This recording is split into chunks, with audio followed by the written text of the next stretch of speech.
So I'm going to do an off-season report for the Montreal Canadiens.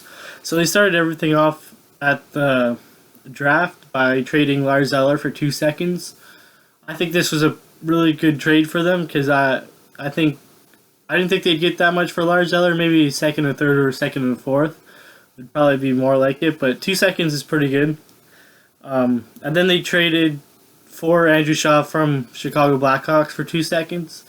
I really like this deal for them because he can score a little bit, but so let's hope he helps Montreal with the forwards. The only problem I have with it is it's for 6 years. They signed him for $3.9 million a year.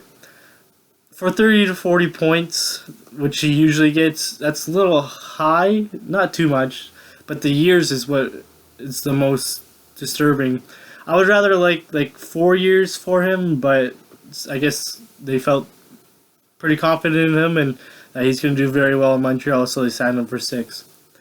Well, at the draft, they drafted Mikhail Sergachev, a defenseman, for the first round. I think this is a very good draft pick for them. He might be turned into the best defense from the draft, so I think this was really good for them. They did sign him on July 1st to his 3-year entry-level contract, so that didn't take too long.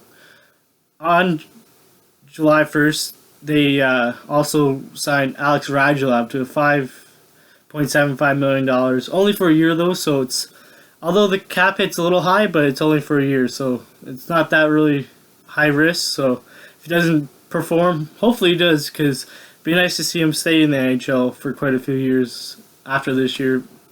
He hasn't been able to every time he's come over, so in the KHL, he's put up some pretty decent numbers the last couple of years. Last year, he played 53 games, had 23 goals and 42 assists for 65 points, which is pretty good. And the year before that, he played 46 games, had 24 goals and 47 assists for 71 points. So he's put up some decent numbers in the KHL last couple of years, so hopefully he can translate that to the NHL. Of course, the biggest news was when they traded PK Subban for Shea Weber. I was a little shocked at this deal at the beginning. I like Shea Weber, don't get me wrong, he's a really good defenseman. And he's a little bit better on the power play than PK. Numbers show a little bit, not too much, but he's got 10 years left on his contract at $7.85 million. That's a pretty big contract for an older player. He'll be 41 when that expires, so that's real concerning because in Nashville he was playing some pretty heavy hockey against the teams that are in that division. So I mean, I really like Shea Weber. He's better defensively for which will help when they gotta face Austin Matthews and Jack Eichel, so hopefully that's the most improved part of it.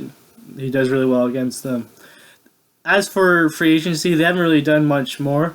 They signed Zach Redmond, who is a defenseman, for 2 years, which is kind of small, and then they just signed Bobby Farnham, I think, for a 1-year contract. So other than the big trade and a couple other trades at the draft, they haven't really done much. So I just if you like this video, leave a comment if you didn't like it, what I need to do different maybe for you to like it, or what videos you want me to do in the future, as like any teams you want me to talk about, or any trades you want me to talk about. So thank you for watching. Have a nice day.